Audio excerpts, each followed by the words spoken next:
أعوذ بالله من الشيطان الرجيم.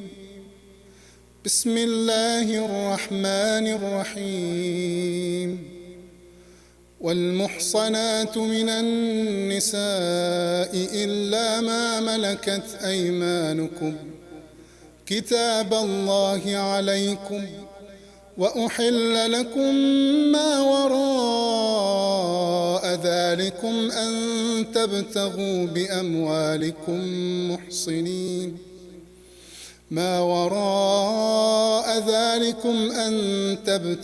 بأموالكم محصنين غير مسافحين، فما استمتعتم به منهن فآتوهن أجورهن فريضة، ولا جناح عليكم فيما تراضيتم به من بعد الفريضة، إن الله كان عليما حكيما. ومن لم يستطع منكم طولا أن ينكح المحصنات المؤمنات فمما ملكت أيمانكم من فتياتكم المؤمنات، والله أعلم بإيمانكم، بعضكم من بعض، فانكحوهن بإذن أهلهن وآتوهن أجورهن بالمعروف محصنات غير مسافحات ولا متخذات أخدان، فإذا أحصن فإن أتين بفاحشة فعليهن نصف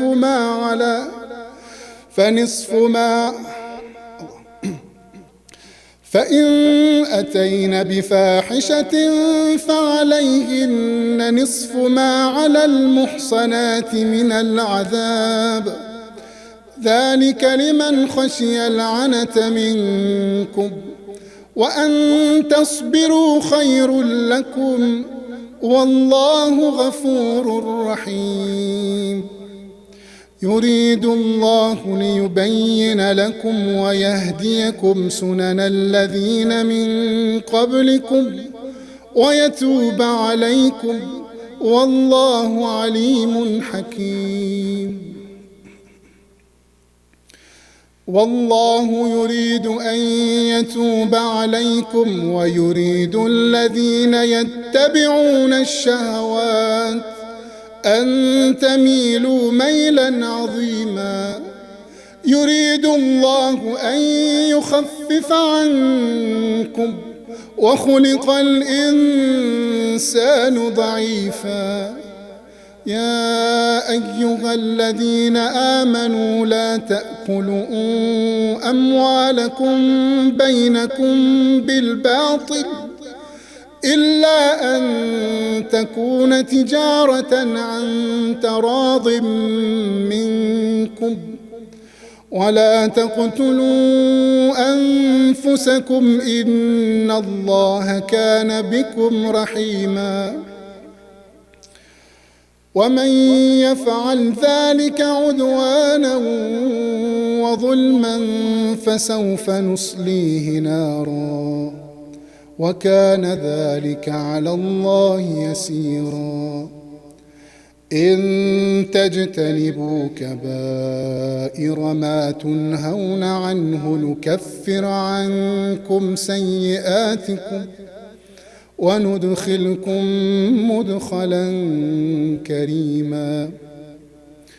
ولا تتمنوا ما فضل الله به بعضكم على بعض، للرجال نصيب مما اكتسبوا وللنساء نصيب مما اكتسبوا، واسألوا الله من فضله إن الله كان بكل شيء عليما. ولكل جعلنا موالي مما ترك الوالدان والأقربون والذين عقدت أيمانكم فآتوهم نصيبهم إن الله كان على كل شيء شهيدا. الرجال قوامون على النساء بما فضل الله بعضهم على بعض وبما أنفقوا من أموالهم فالصالحات قانتات حافظات للغيب بما حفظ الله واللاتي تخافون نشوزهن فعظوهن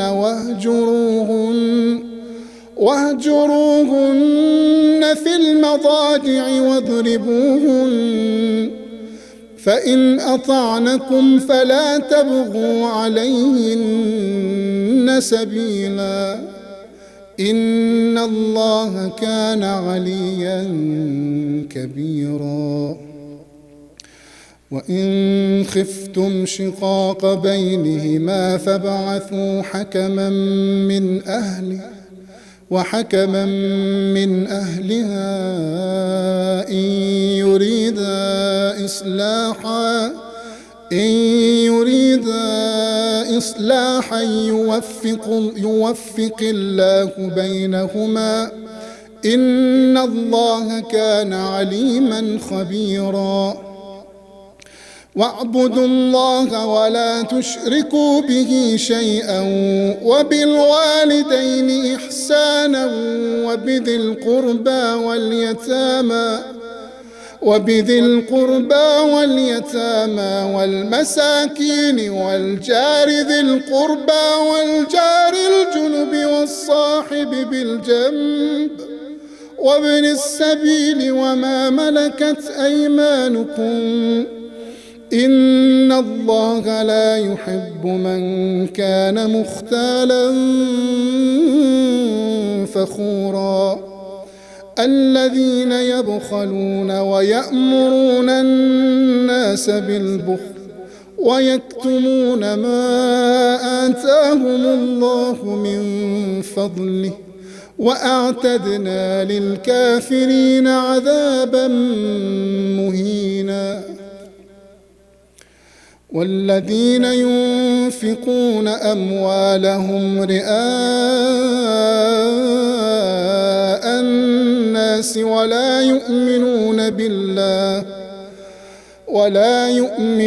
بالله ولا باليوم الآخر ومن يكن الشيطان له قرينا فساء قرينا. وماذا عليهم لو آمنوا بالله واليوم الآخر وأنفقوا مما رزقهم الله وما كان بهم عليما وكان الله بهم عليما. إن الله لا يظلم مثقال ذرة وإن تك حسنة يضاعفها ويؤت من لدنه أجرا عظيما. فكيف إذا جئنا من كل أمة بشهيد وجئنا بك على هؤلاء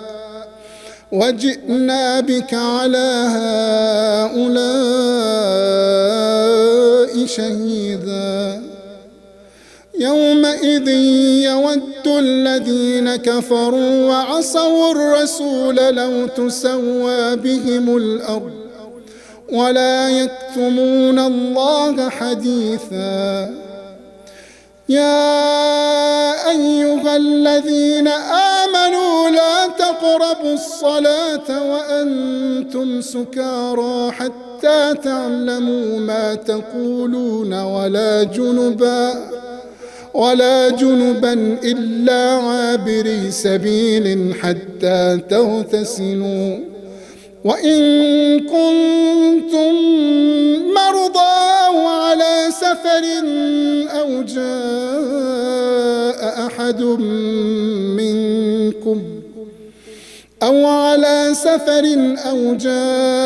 أحد منكم من الغائط أو لامستم النساء فلم تجدوا ماء فتيمموا صعيدا طيبا فامسحوا بوجوهكم وأيديكم إن الله كان عفوا غفورا.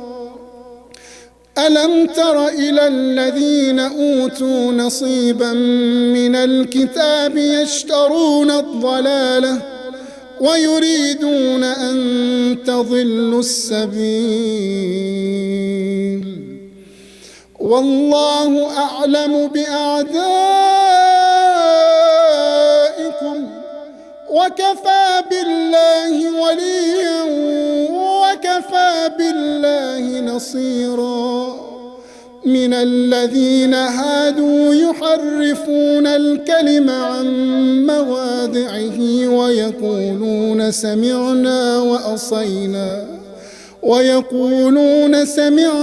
وعصينا والسمع غير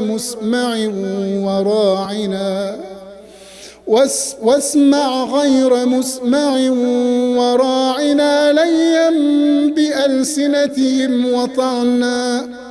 وطعنا في الدين ولو أنهم قالوا سمعنا وأطعنا واسمع وانظرنا لكان خيرا لهم وأقوم ولكن لعنهم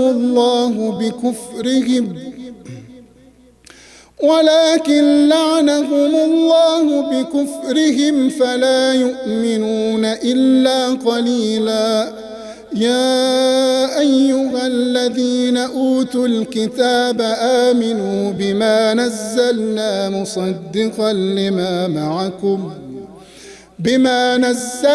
مصدقا لما معكم من قبل أن نطمس وجوها فنردها على أدبارها أو نلعنهم كما لعنا أصحاب السبت وكان أمر الله مفعولا.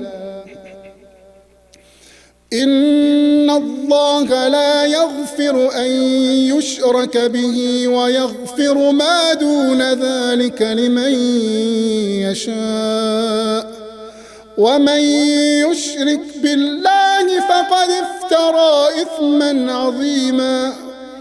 ألم تر إلى الذين يزكون أنفسهم بل الله يزكي من يشاء ولا يظلمون فتيلا. انظر كيف يفترون على الله الكذب وكفى به إثما مبينا. ألم تر إلى الذين أوتوا نصيبا من الكتاب يؤمنون بالجبت والطاغوت ويقولون للذين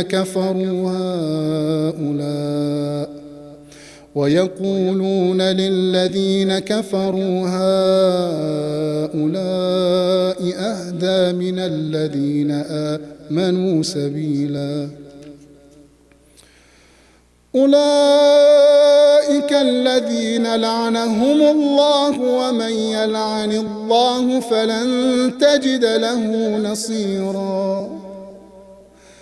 أم لهم نصيب من الملك فإذا لا يؤتون الناس نقيرا. أم يحسدون الناس على ما آتاهم الله من فضله فقد آتينا آل إبراهيم الكتاب والحكمة وآتيناهم ملكا عظيما فمنهم من آمن به ومنهم من صد عنه وكفى بجهنم سعيرا إن الذين كفروا بآياتنا سوف نصليهم نارا كلما نضجت جلودهم بدلناهم جلودا غيرها ليذوقوا العذاب إن الله كان عزيزا حكيما والذين آمنوا وعملوا الصالحات سندخلهم جنات تجري من تحتها الأنهار خالدين فيها أبدا لهم فيها أزواج مطهرة وندخلهم ظلا ظليلا إن الله يأمركم أن تؤدوا الأمانات إلى أهلها وإذا حكمتم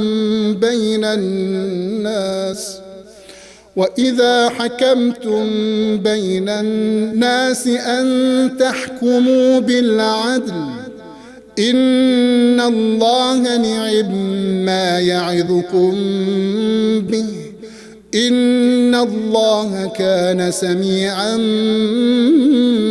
بصيرا يا أيها الذين آمنوا أطيعوا الله وأطيعوا الرسول وأولي الأمر منكم فإن تنازعتم في شيء فردوه إلى الله والرسول إن كنتم تؤمنون بالله واليوم الآخر ذلك خير وأحسن تأويلا ألم تر إلى الذين يزعمون أنهم آمنوا بما أنزل إليك وما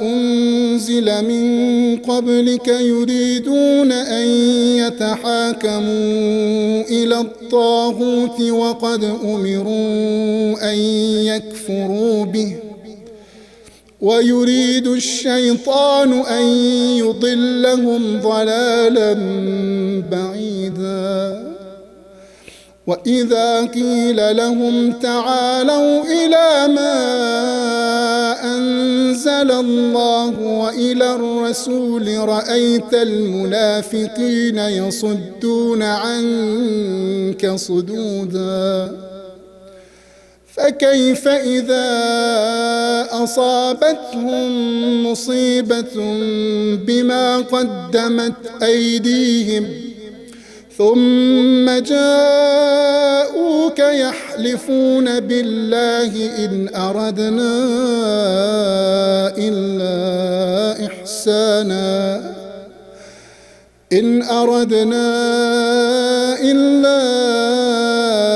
إحسانا وتوفيقا أولئك الذين يعلم الله ما في قلوبهم فأعرض عنهم وعظهم وقل لهم في أنفسهم قولا بليغا وما أرسلنا من رسول إلا ليطاع بإذن الله ولو أنهم إذ ظلموا أنفسهم جاءوك فاستغفروا الله واستغفر لهم الرسول لوجدوا الله توابا رحيما فلا وربك لا يؤمنون حتى يحكموك فيما شجر بينهم ثم لا يجدوا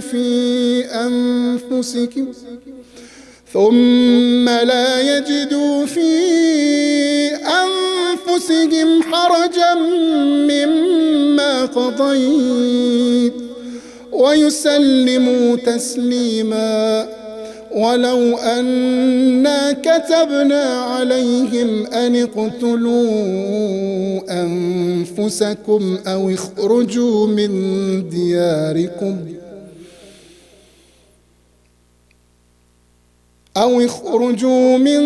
دياركم ما فعلوه إلا قليل منهم ولو أنهم فعلوا ما يوعظون به لكان خيرا لهم وأشد تثبيتا وإذا لآتيناهم من لدنا أجرا عظيما ولهديناهم صراطا مستقيما. ومن يطع الله والرسول فأولئك مع الذين أنعم الله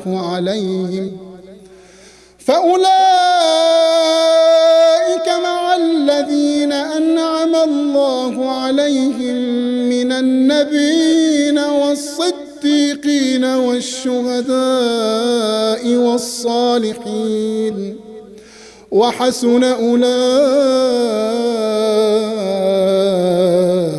رفيقا. ذلك الفضل من الله وكفى بالله عليما. يا أيها الذين آمنوا خذوا حذركم فانفروا ثبات أو انفروا جميعا وإن منكم لمن ليبطئن فإن أصابتكم مصيبة قال قد أنعم الله علي إذ لم أكن معهم شهيدا ولئن أصابكم فضل من الله ليقولن كأن لم تكن بينكم وبينه مودة يا ليتني كنت معكم فأفوز فوزا عظيما. فيقاتل في سبيل الله الذين يشرون الحياة الدنيا بالآخرة ومن يقاتل في سبيل الله فيقتل أو يغلب فسوف نؤتيه أجرا عظيما. وما لكم لا تقاتلون في سبيل الله والمستضعفين من الرجال والنساء والولدان الذين يقولون ربنا أخرجنا من هذه القرية الظالم أهلها واجعل لنا من لدنك وليا واجعل لنا من لدنك نصيرا. الذين آمنوا يقاتلون في سبيل الله والذين كفروا يقاتلون في سبيل الطاغوت فقاتلوا أولياء الشيطان إن كيد الشيطان كان ضعيفا. ألم تر إلى الذين قيل لهم كفوا أيديكم وأقيموا الصلاة وآتوا الزكاة فلما كتب عليهم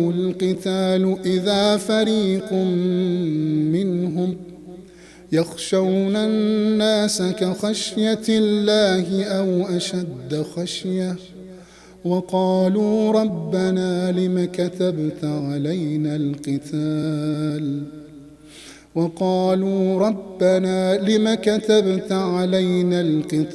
لولا أخرتنا إلى أجل قريب قل متاع الدنيا قليل والآخرة خير لمن اتقى ولا تظلمون فتيلا أينما تكونوا يدرككم الموت ولو كنتم في بروج مشيدة وإن تصبهم حسنة يقولوا هذه من عند الله وإن تصبهم سيئة يقولوا هذه من عندك قل كل من عند الله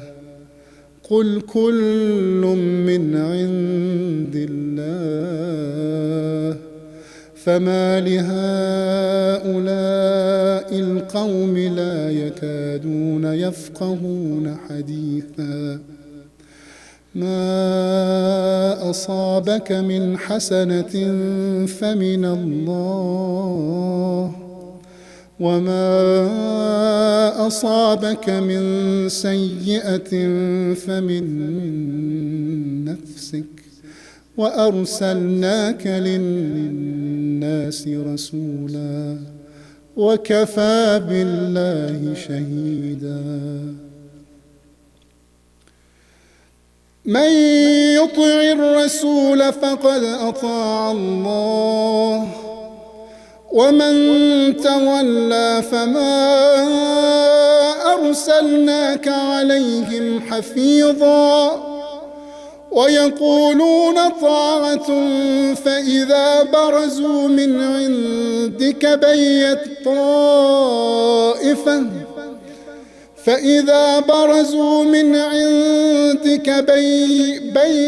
طائفة منهم غير الذي تقول والله يكتب ما يبيتون فأعرض عنهم وتوكل على الله وكفى بالله وكيلا أفلا يتدبرون القرآن ولو كان من عند خير الله لوجدوا فيه اختلافا كثيرا وإذا جاءهم أمر من الأمن أو الخوف أذاعوا به ولو ردوه إلى الرسول وإلى أولي الأمر منهم لعلمه الذين يستنبطونه منهم ولولا فضل الله عليكم ورحمته لاتبعتم الشيطان إلا قليلا فقاتل في سبيل الله لا تكلف إلا نفسك وحرض المؤمنين عسى الله أن يكف بأس الذين كفروا والله أشد بأسا وأشد تنكيلا من يشفع شفاعة حسنة يكن له نصيب منها ومن يشفع شفاعة سيئة يكن له كفل منها وكان الله على كل شيء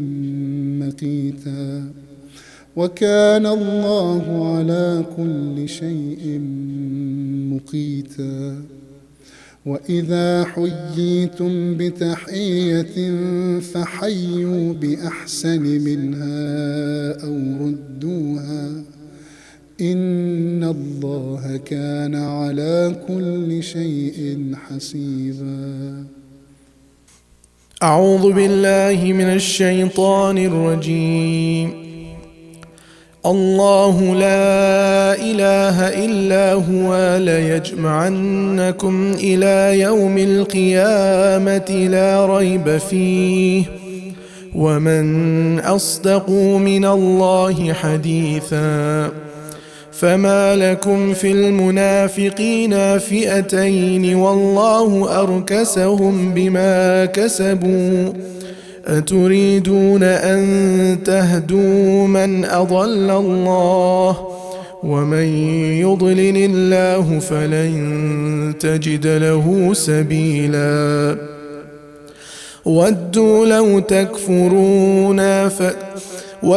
لو تكفرون كما كفروا فتكونون سواء فلا تتخذوا منهم أولياء حتى يهاجروا في سبيل الله فإن تولوا فخذوهم واقتلوهم حيث وجدتموهم ولا تتخذوا منهم وليا ولا نصيرا إلا الذين يصلون إلى قوم بينكم وبينهم ميثاق أو جاءوكم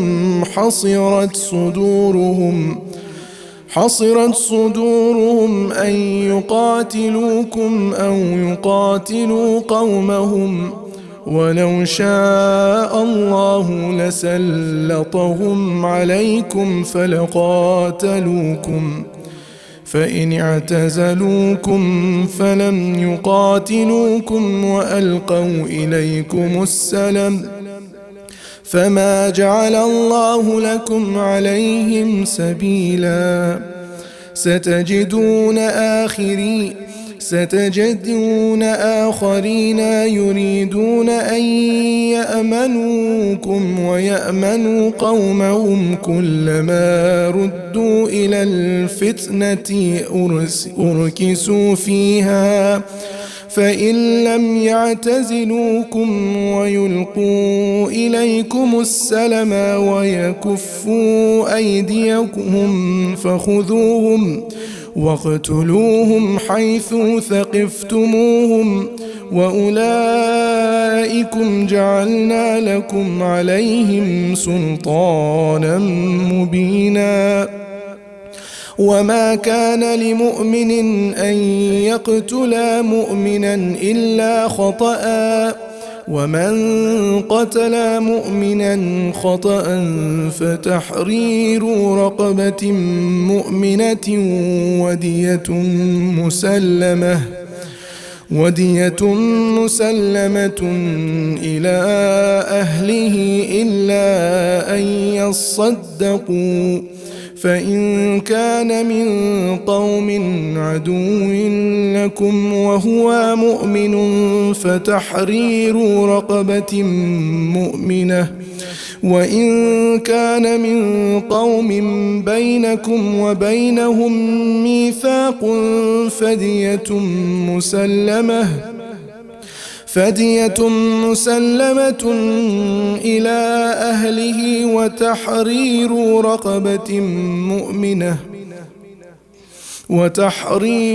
رقبة مؤمنة فمن لم يجد فصيام شهرين متتابعين توبة من الله وكان الله عليما حكيما.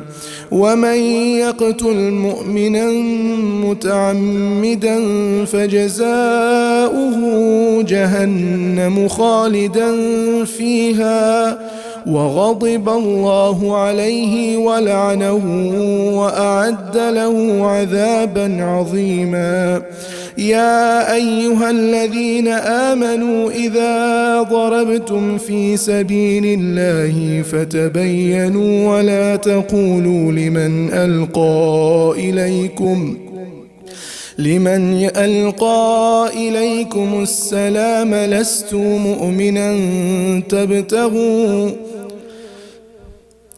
مؤمنا تبتغون عرض الحياة الدنيا فعند الله مغانم كثيرة كذلك كنتم من قبل فمن الله عليكم فتبينوا إن الله كان بما تعملون خبيرا. لا يستوي القاعدون من المؤمنين غير أولي الضرر والمجاهدون في سبيل الله بأموالهم وأنفسهم. فضل الله المجاهدين بأموالهم وأنفسهم على القاعدين درجة وكلا وعد الله الحسنى وفضل الله المجاهدين على القاعدين أجرا عظيما درجات منه ومغفرة ورحمة وكان الله غفورا رحيما. إن الذين توفاهم الملائكة ظالمي أنفسهم قالوا فيما كنتم قالوا كنا مستضعفين في الأرض قالوا ألم تكن أرض الله واسعة فتهاجروا فيها فأولئك مأواهم جهنم وساءت مصيرا. إلا المستضعفين من الرجال والنساء والولدان لا يستطيعون حيلة ولا يهتدون سبيلا فأولئك عسى الله أن يعفو عنهم وكان الله عفوا غفورا. ومن يهاجر في سبيل الله يجد في الأرض مراغما كثيرا وسعة ومن يخرج من بيته مهاجرا إلى الله ورسوله ثم يدركه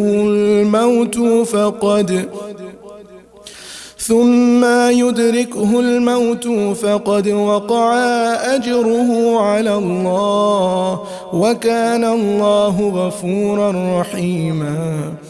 وإذا ضربتم في الأرض فليس عليكم جناح أن تقصروا من الصلوات إن خفتم أن يفتنكم الذين كفروا إن الكافرين كانوا لكم عدوا مبينا. وإذا كنت فيهم فأقمت لهم الصلاة فلتقم طائفة منهم معك وليأخذوا أسلحتهم فإذا سجدوا فليكونوا من ورائكم ولتأتي طائفة أخرى لم يصلوا فليصلوا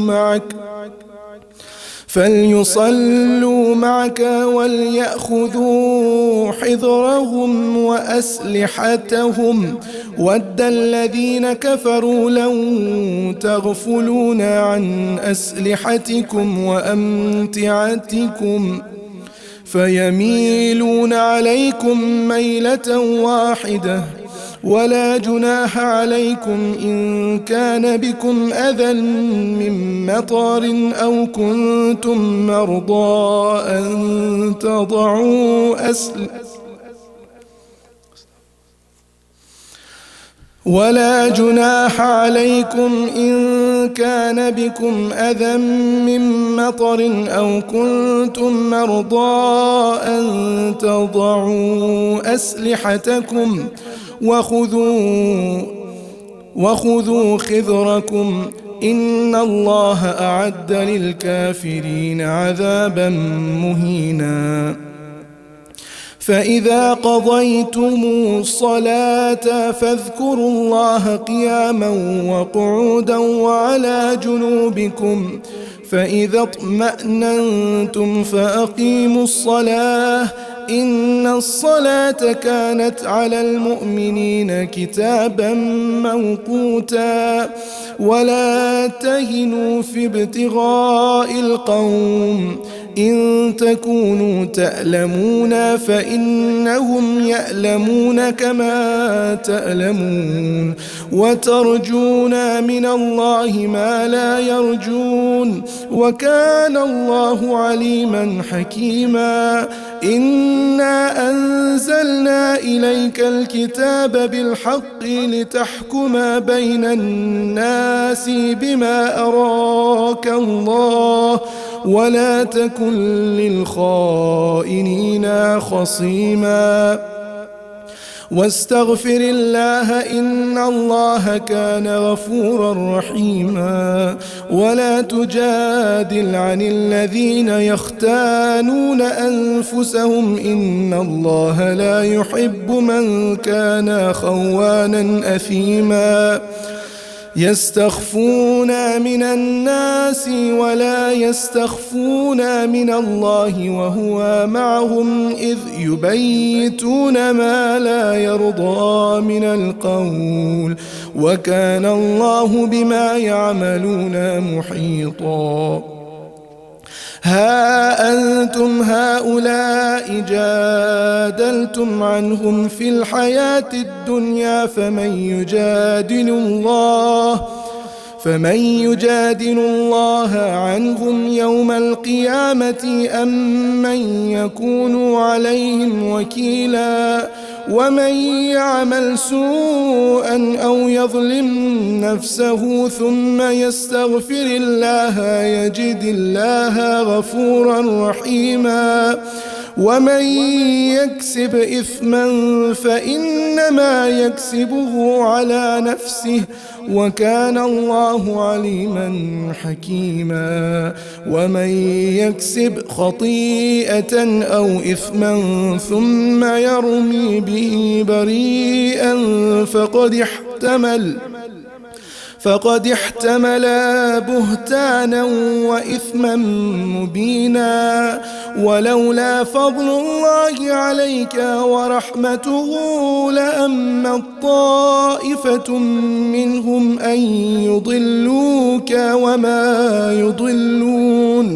وما يضلون إلا أنفسهم وما يضرونك من شيء.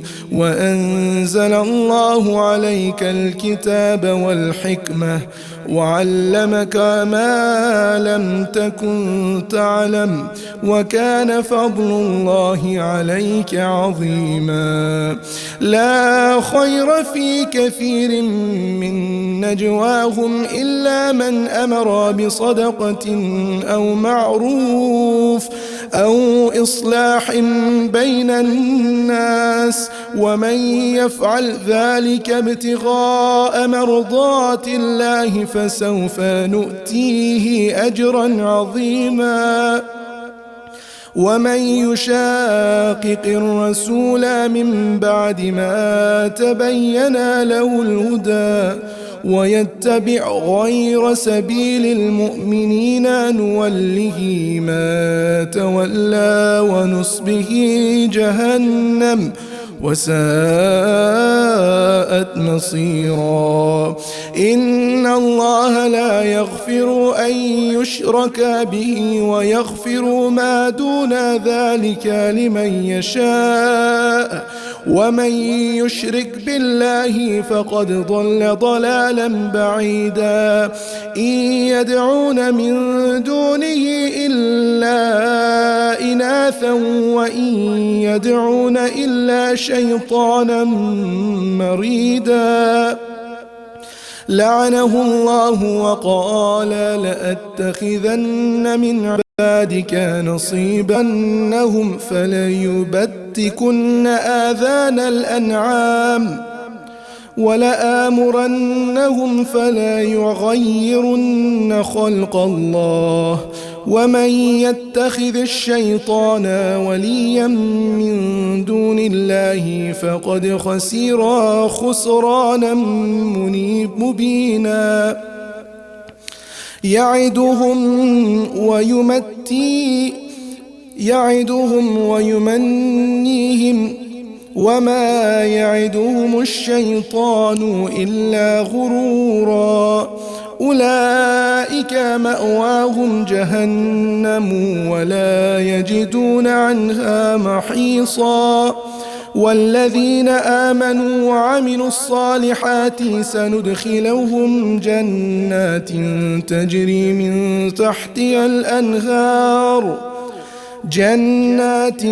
تجري من تحتها الأنهار خالدين فيها أبدا وعد الله حقا ومن أصدق من الله قيلا ليس بأمانيكم ولا أماني أهل الكتاب من يعمل سوءا يجزى به ولا يجد له من دون الله وليا ولا نصيرا ومن يعمل من الصالحات من ذكر أو أنثى وهو مؤمن فأولئك يدخلون الجنة ولا يظلمون نقيرا ومن أحسن دينا ممن أسلم وجهه لله وهو محسن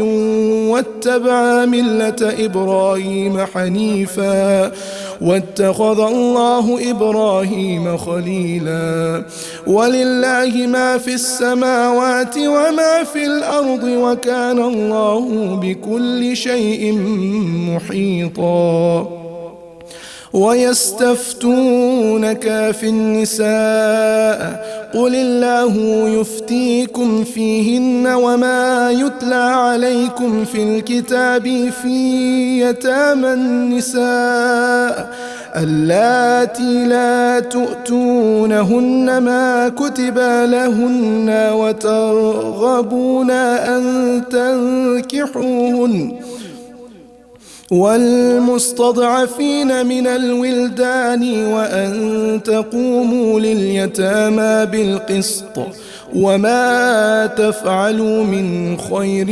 فإن الله كان به عليما وإن امرأة خافت من بعلها نشوزا أو إعراضا فلا جناح عليهما أن يصلحا بينهما صلحا والصلح خير وأحضرت الأنفس الشح وإن تحسنوا وتتقوا فإن الله كان بما تعملون خبيرا ولن تستطيعوا أن تعدلوا بين النساء ولو حرصتم فلا تميلوا كل الميل فتذروها كالمعلقة وإن تصلحوا وتتقوا فإن الله كان غفورا رحيما وإن يتفرقا يغني الله كلا من سعته وكان الله واسعا حكيما ولله ما في السماوات وما في الأرض ولقد وصينا الذين أوتوا الكتاب من قبلكم وإياكم أن اتقوا الله وإن تكفروا فإن لله ما في السماوات وما في الأرض وكان الله غنيا حميدا ولله ما في السماوات وما في الأرض وكفى بالله وكيلا إن يشأ يذهبكم أيها الناس ويأتي بآخرين وكان الله على ذلك قديرا من كان يريد ثواب الدنيا فعند الله ثواب الدنيا والآخرة وكان الله سميعا بصيرا يا أيها الذين آمنوا كونوا قوامين بالقسط شهداء لله ولو على أنفسكم أو الوالدين والأقربين إن يكن غنيا أو فريقا فالله أولى بهما فلا تتبعوا الهوى أن تعدلوا وإن تلووا أو تعرضوا فإن الله كان بما تعملون خبيرا يا أيها الذين آمنوا بالله ورسوله يا أيها الذين آمنوا بالله ورسوله والكتاب الذي نزل على رسوله والكتاب الذي أنزل من قبل ومن يكفر بالله وملائكته وكتبه ورسله واليوم الآخر فقد ضل ضلالا بعيدا إن الذين آمنوا ثم كفروا ثم آمنوا ثم كفروا ثم ازدادوا كفرا لم يكن الله ليغفر لهم ولا ليهديهم سبيلا بشر المنافقين بأن لهم عذابا أليما الذين يتخذون الكافرين أولياء من دون المؤمنين أيبتغون عندهم العزة فإن العزة لله جميعا وقد نزل عليكم في الكتاب أن إذا سمعتم آيات الله يكفر بها ويستهزأ بها فلا تقعدوا معهم حتى يخوضوا في حديث غيره إنكم إذا مثلهم إن الله جامع المنافقين والكافرين في جهنم جميعا الذين يتربصون بكم فإن كان لكم فتح من الله قالوا ألم نكن معكم وإن كان للكاصيب قالوا ألم نستحوذ عليكم ونمنعكم من المؤمنين فالله يحكم بينكم يوم القيامة ولن يجعل الله للكافرين على المؤمنين سبيلا إن المنافقين يخادعون الله وهو خادعهم وإذا قاموا إلى الصلاة قاموا كسالى يراءون الناس ولا يذكرون الله إلا قليلا مذبذبين بين ذلك لا إله هؤلاء ولا إله هؤلاء ومن يضلل الله فلن تجد له سبيلا. يا أيها الذين آمنوا لا تتخذوا الكافرين أولياء من دون المؤمنين أتريدون أن تجعلوا لله عليكم سلطانا مبينا.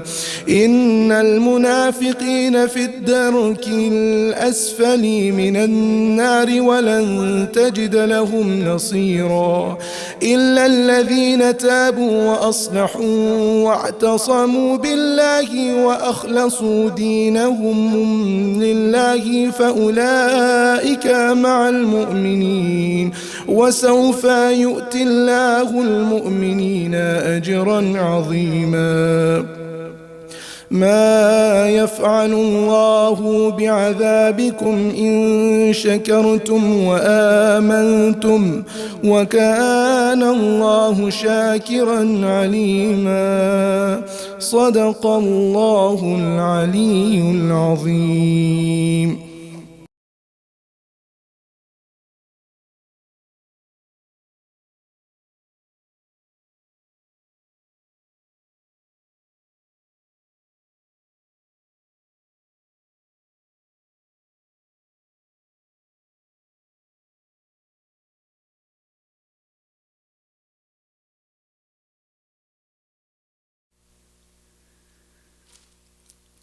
اللهم صل على محمد وآل محمد.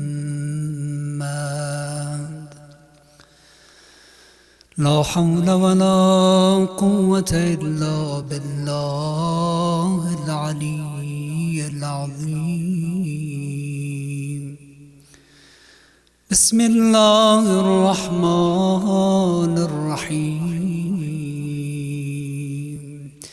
اللهم صل على محمد وآل محمد. اللهم إني أفتتح الثناء بحمدك وأنت مسدد للصواب بمنك، وأيقنت أنك أنت أرحم الراحمين في موضع العفو والرحمة، وأشد المعاقبين في موضع النكال والنقمة، وأعظم المتجبرين في موضع الكبرياء والعظمة. اللهم أذنت لي في دعائك ومسألتك، فاسمع يا سميع مدحتي، وأجب يا رحيم دعوتي، وأقل يا غفور عثرتي.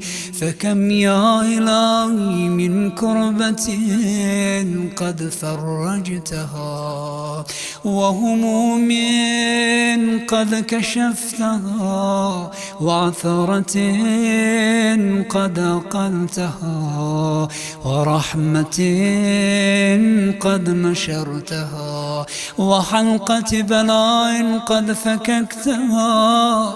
الحمد لله الذي لم يتخذ صاحبة ولا ولدا، ولم يكن له شريك في الملك، ولم يكن له ولي من الذل، وكبره تكبيرا.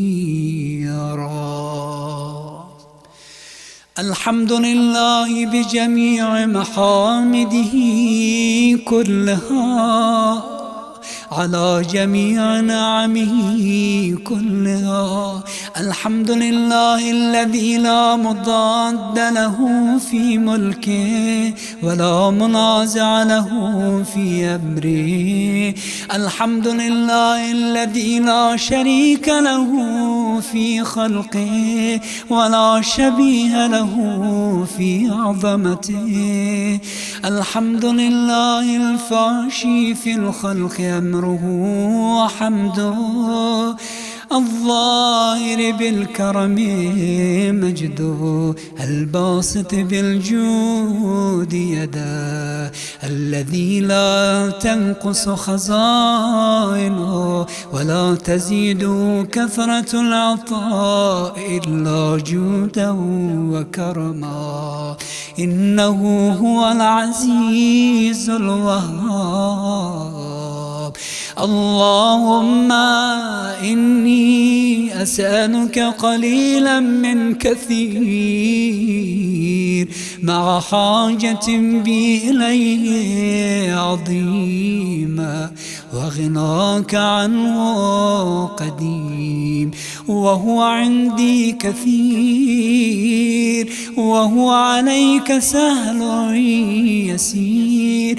اللهم إن عفوك عن ذنبي وتجاوزك عن خطيئتي وصفحك عن ظلمي وسترك على قبيح عملي وحلمك عن كثير جرمي عندما كان من خطئي وعمدي.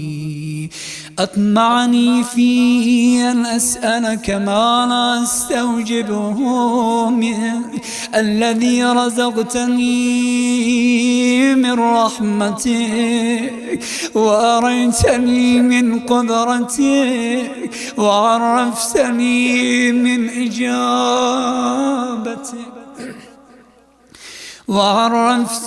من إجابتك فصرت أدعوك آمنا وأسألك مستأنسا لا خائفا ولا وجلا، مدلا عليك فيما قصدت فيه لك، فإن أبطى عني عتبت بجهلي عليك، ولعل الذي أبطى عني هو خير لي لعلمك بعاقبة الأمور. فلم أر مولا كريما أصبر على عبد ليم منك علي. يا رب إنك تدعوني فولي عنك، وتتحبب إلي فأتبغض إليك، وتتودد إلي فلا أقبل منك كأن لي التطول عليك. فلم يمنعك ذلك من الرحمة لي والإحسان إلي والتفضل علي بجودك وكرمك. فارحم عبدك الجاهل وجد علي بفضل إحسانك، إنك جواد كريم. الحمد لله مالك الملك مجري الفلك مسخر الرياح فالق الإصباح ديان الدين رب العالمين. الحمد لله على حلمه بعد علمه، والحمد لله على عفوه بعد قدرته، والحمد لله على طول أناته في غضبه وهو قادر على ما يريد. الحمد لله خالق الخلق باسط الرزق فالق الإصباح ذي الجلال والإكرام والفضل والإنعام، الذي بعد فلا يرى وقرب فشهد النجوى تبارك وتعالى.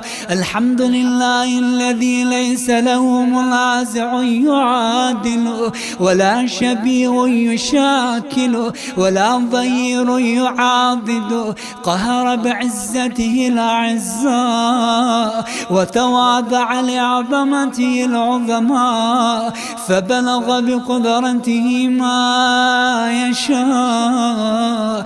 الحمد لله الذي يجيب لي حين أنادي ويسر علي كل عورتي وأنا أعصي، ويعظم النعمة علي فلا أجازي. فكم من موهبة آلية قد أعطاني، وعظيمة مخوفة قد كفاني، وبهجة مولقة قد أراني، فأثني عليه حامدا وأذكره مسبحا. الحمد لله الذي لا يهتك حجابه ولا يغلق بابه ولا يرد سائله ولا يخيب آمله. الحمد لله الذي يؤمن الخائفين وينجي الصالحين ويرفع المستضعفين ويضع المستكبرين ويهلك ملوكا ويستخلف آخرين. والحمد لله القاصم الجبارين مبين الظالمين مدرك الهاربين نكال الظالمين صريخ المستصرخين موضع حاجات الطالبين معتمد المؤمنين. الحمد لله الذي من خشيته ترعد السماء والسكان وترجف الأرض وعمارها وتموج البحار ومن يسبح في غمراتها. الحمد لله الذي هدانا لهذا وما كنا لنهتدي لولا أن هدانا الله. الحمد لله الذي يخلق ولم يخلق ويرزق ولا يرزق ويطعم ولا يطعم ويميت الأحياء ويحيي الموتى وهو حي لا يموت بيده الخير وهو على كل شيء قدير. اللهم صل على محمد عبدك ورسولك وأمينك وصفيك وحبيبك وخيرتك من خلقك وحافظ سرك ومبلغ رسالاتك أفضل وأحسن وأجمل وأكمل وأزكى وأنمى وأطيب وأطهر وأسنى وأكثر ما صليت وباركت وترحمت وتحننت وسلمت على أحد من عبادك وأنبيائك ورسلك وصفوتك وأهل الكرامة عليك من خلقك. اللهم وصل على علي أمير المؤمنين وصي رسول رب العالمين عبدك ووليك وأخي رسولك وحجتك على خلقك وآيتك الكبرى والنبأ العظيم. وصل على الصديقة الطاهرة فاطمة الزهراء السيدة نساء العالمين. وصل على سبتي الرحمة وإمامي الهدى الحسن والحسين سيدي شباب أهل الجنة. وصل على أئمة المسلمين علي بن الحسين السجاد ومحمد بن علي وجعفر بن محمد وموسى بن جعفر وعلي بن موسى موسى ومحمد بن علي وعلي بن محمد والحسن بن علي والخلف الهادي المهدي. حججك على عبادك وأمنائك في بلادك صلاة كثيرة دائمة. اللهم وصل على ولي أمرك القائم المؤمل والعدل المنتظر وحفه بملائكتك المقربين وأيده بروح القدس يا رب العالمين. اللهم اجعله الداعي إلى كتابك والقائم بدينك. استخلفه في الأرض كما استخلفت الذين من قبله. مكن له دينه الذي ارتضيته له. أبدله من بعد خوفه أمنا يعبدك لا يشرك بك شيئا. اللهم أعزه وأعزز به وانصر وانتصر به وانصره نصرا عزيزا وافتح له فتحا يسيرا واجعل له من لدنك سلطانا نصيرا. اللهم اظهر به دينك وسنة نبيك حتى لا يستخفي بشيء من الحق مخافة أحد من الخلق.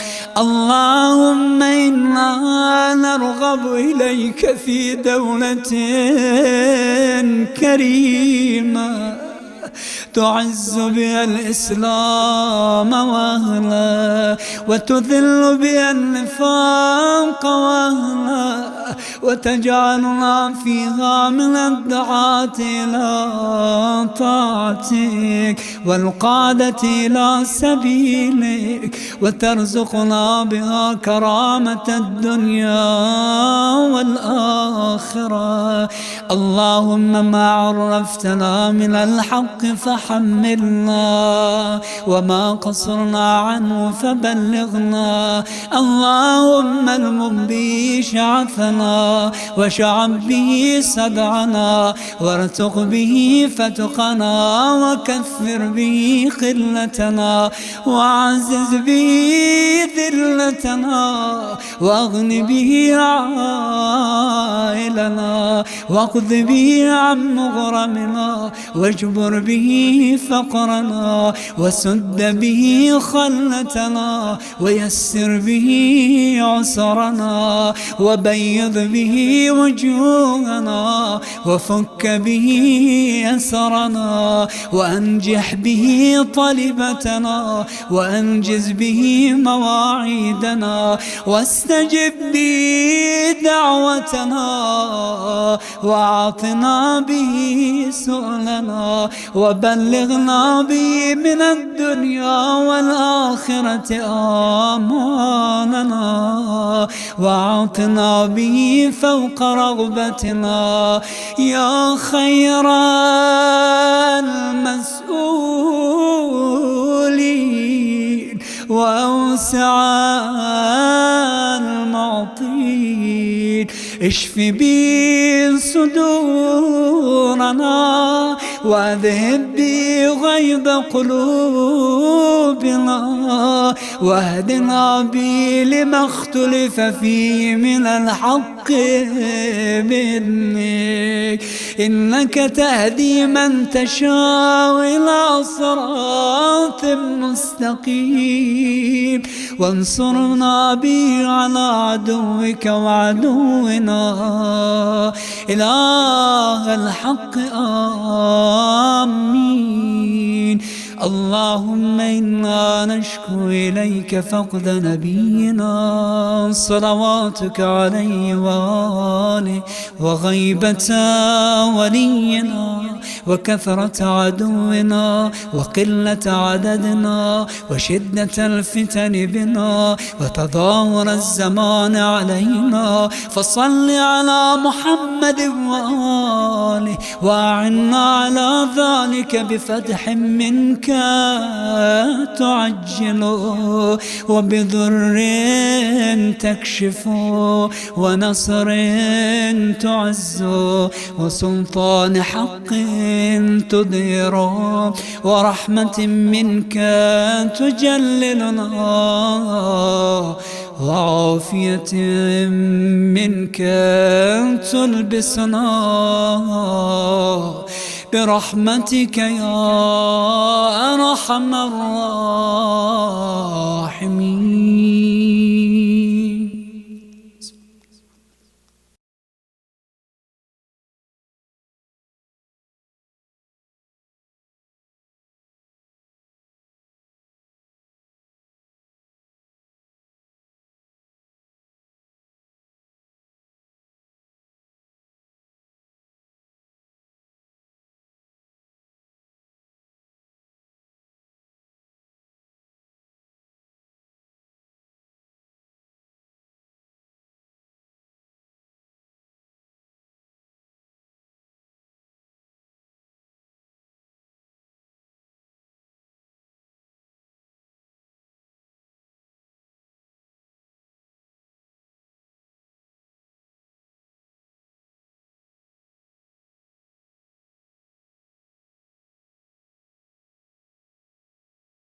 Assalamu alaikum, everyone. I hope everyone is safe and healthy during these times.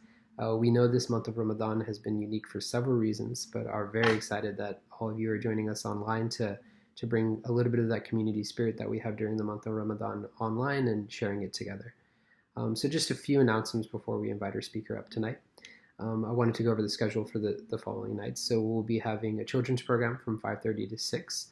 It's called the Ramadan Show for those that aren't familiar with it, and it's airs on the Saba YouTube channel as well as the Kissa Kids channel. If parents would like to send in pictures or videos of the kids' projects that come out of that, please do send it over to info@kissakids.org. From 6 to 7, we will have Quran recitation, and again, this is a collaborative effort of all the Bay Area centers, and it's mashallah great to see everyone come together to recite the Holy Quran. Then from 7 to 7:30, we'll have Dua Iftitah. And then from 7:30 to Maghrib, we'll have this speech by Moulana Rizwan Rizvi. One thing to highlight is that every Tuesday through Thursday, there will be a special program after Maghrib starting at 9 o'clock. So please check the website or the mobile app for those special programs. And as you may recall in the past, that we've always had special programs after Maghrib when we were all physically together, and we want to hold that spirit and continue the tradition and do that during this month. Specifically, tonight's special program will be a roundtable discussion with two scholars, Moulana Hadi Yassin and Moulana Abdi. It will be a live discussion on various Islamic topics, and it will be starting at 9 o'clock tonight. One final announcement is that Saba has an iftar drive for those families especially struggling during these times. Saba will be packaging the foods enough for 1 week for a family of 4. If you or someone you know needs the service, please tell them. They can pick up these bags every week, Sunday and Monday, from 12 to 2 p.m. outside of the Saba kitchen. Or if they prefer to have it delivered, they can do so by filling out the form that can be found in the link or the YouTube description right below. Now to invite Moulana Rizwan Rizvi up, wanted to give a short introduction. So he started his religious studies in Chicago under the tutelage of Moulana Amir Mukhtar Faizi at Imam Ali Seminary, where he studied for 1 year. Thereafter, he attended the Islamic Seminary of Qom in 2000 and studied under some of the best and renowned theologians of the Hausa. Following his studies in Qom, he felt the need to improve his fluency in Arabic. In pursuit of that goal, he traveled to Damascus and enrolled in advanced Arabic courses at Damascus University's Arabic Language Institute, and completely immersed himself in an Arabic-speaking environment during his stay in Syria. He has also periodically traveled to the United States and lectured at various Islamic centers. And with that, I'd like to turn it over to Moulana Rizwan Rizvi.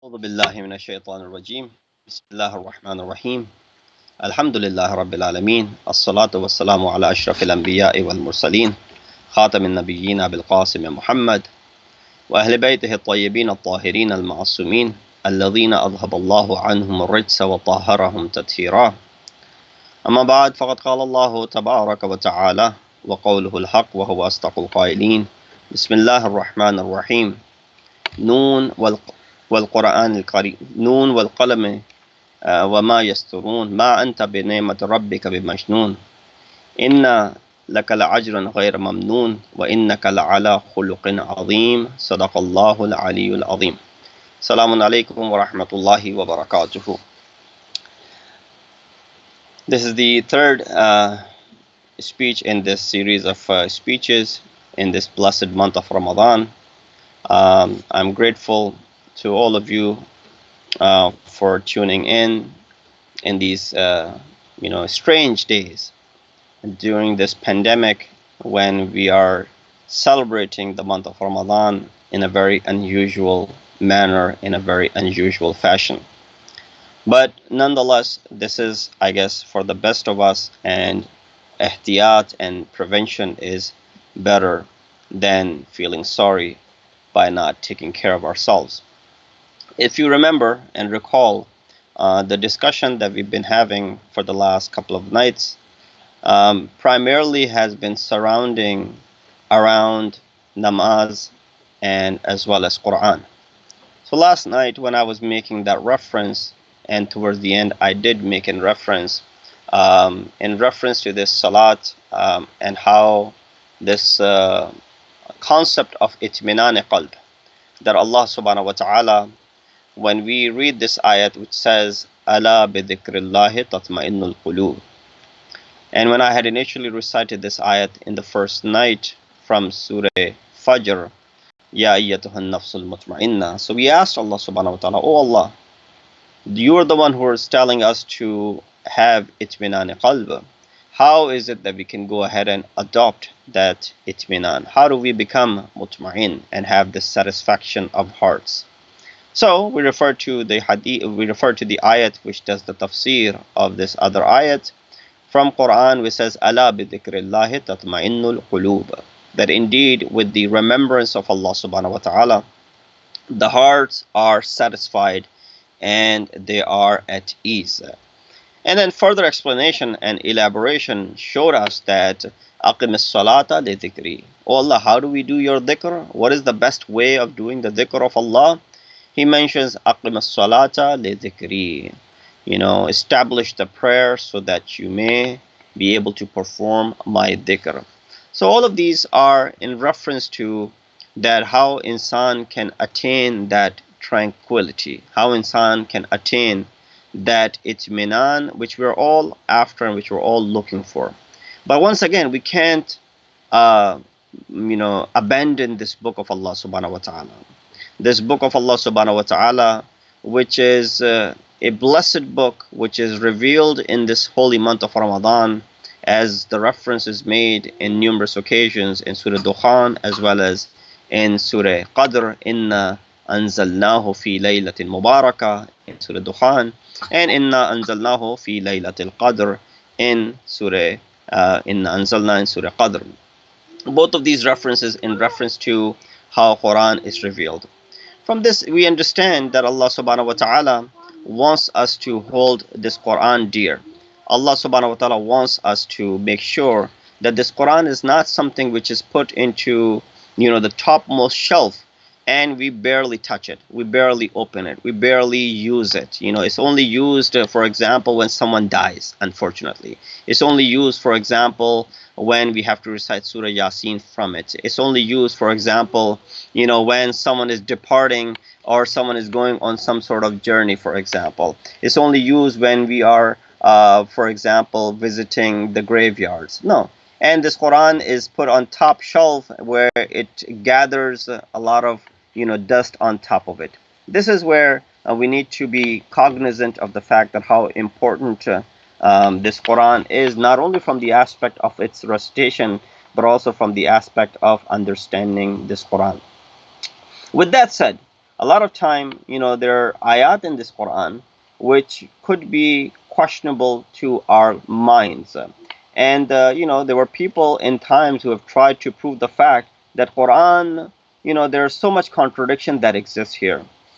Quran is something where you find one ayat and the other ayat is contradictory to it.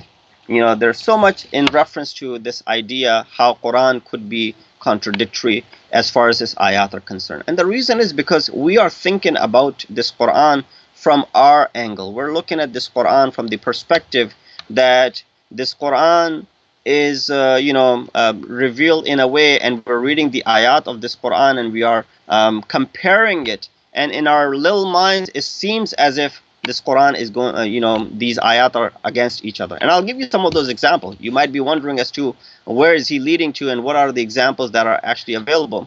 When you look at it from this aspect, you find that there are certain examples that could be found, and excuse my son walking around over here, that you can find where within this ayat that I recited for you, this ayat which says Ya ayyatuhan nafsul mutma'inna, or Ala bi dhikrillahi tatma'innul qulub, that indeed with the dhikr of Allah subhanahu wa ta'ala, the hearts are what? They are at ease, they are tranquil. You find tranquility, you find peace, you find ease with the dhikr of Allah subhanahu wa ta'ala. But at another place in Quran, you read the ayah which says, إِنَّمَا الْمُؤْمِنُونَ إِذَا ذُكِرَ اللَّهُ وَجَلَتْ قُلُوبُهُم. Mu'min is someone when the dhikr of Allah is done, what happens? His heart starts to tremble right away. Anyone could look at the translation of it and says, well, there's a clear contradiction.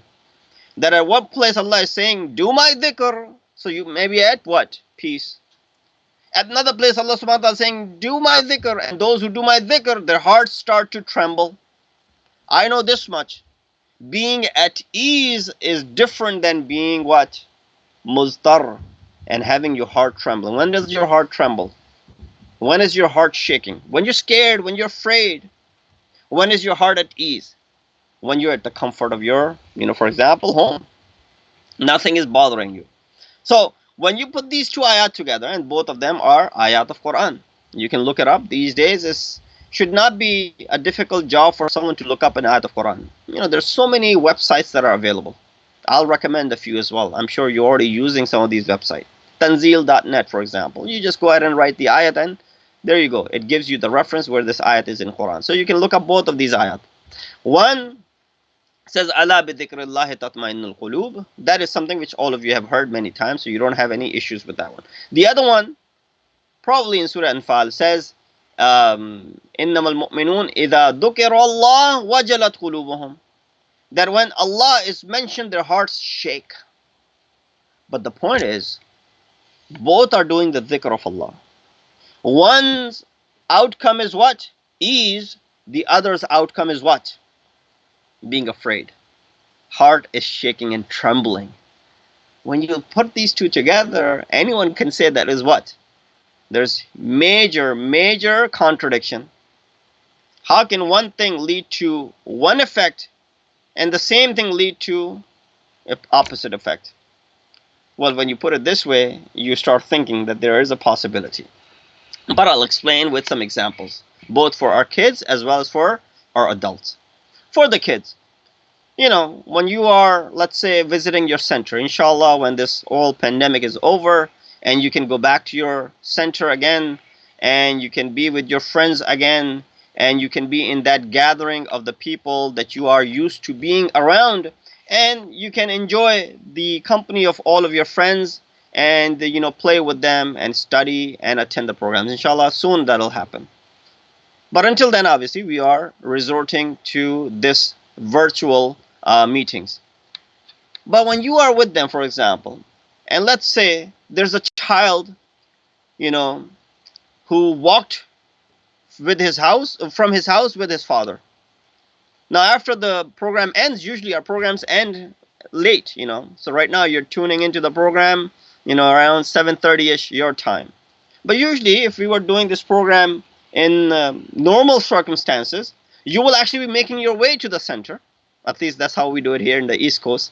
We get to the center around Maghrib time, we pray in Jamaat together, and then we break our fast together, and then we have the lecture. That's how usually it's done. But obviously, in these circumstances, it's a little bit different. So you would go to the center.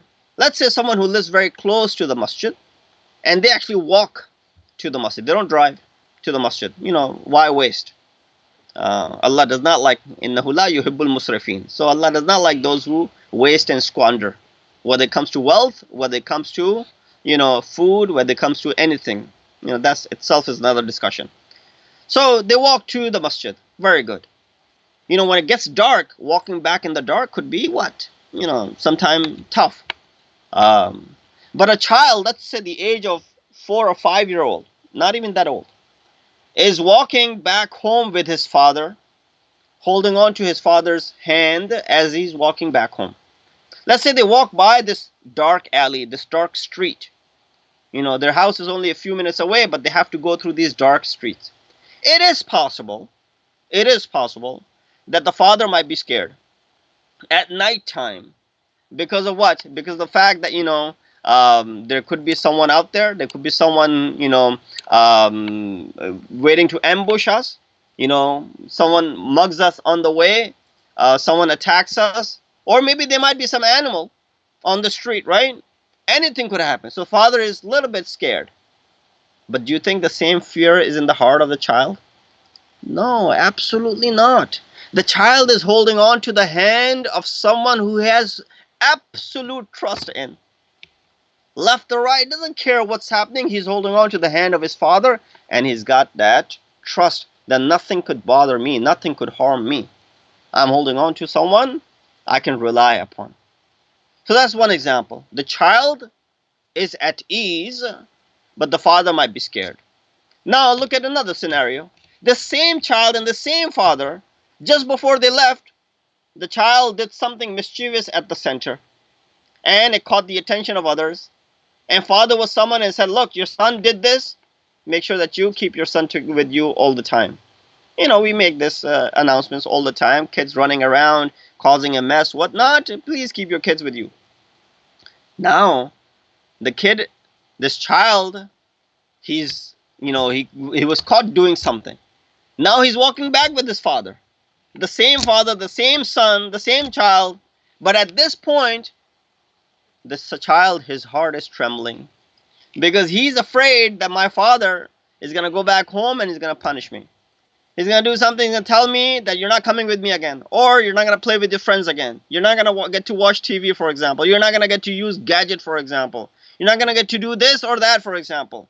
So he's waiting for the punishment to come. So right now his heart is trembling. Now the example for the adults. For example, there's a cardiologist who's done many successful heart surgeries. Performing a heart surgery is walk in the park for him. Not for us who's getting the surgery done, but the one who does it, it's a normal day at work. He's done so many of them. So after having done hundreds of heart surgeries, today he has to perform this heart surgery on someone who's marja taqleed, who's the imam, who's a king, who's the president, someone who's a very, very important person. He's not doing the surgery on someone who's ordinary. Now he's doing surgery on someone who's known. And everybody's watching him. All eyes are on him because how he does and how he performs this surgery. While he's been doing it for the past 20, 30, 40 years, nobody paid attention.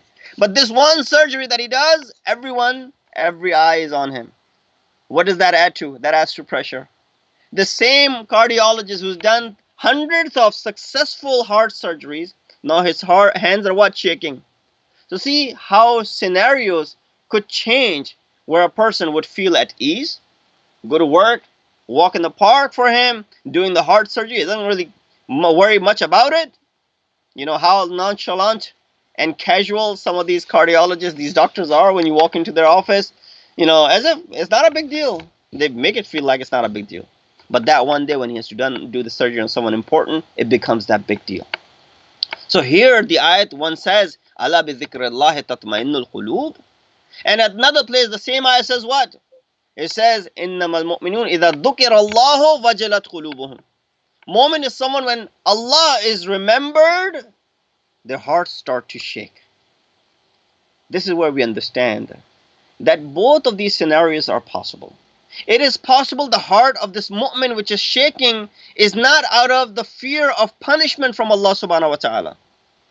It is the magnitude and the exalted nature of Allah subhanahu wa ta'ala, that maqam rabbih, that he's afraid of, that he is awe-struck by, and therefore he's feeling that way. Or could be another way, that when a person is disobedient to Allah subhanahu wa ta'ala, when the dhikr of Allah is done, his heart starts to shake. But when a person is obedient to Allah subhanahu wa ta'ala, when the dhikr of Allah is done, this person is at ease.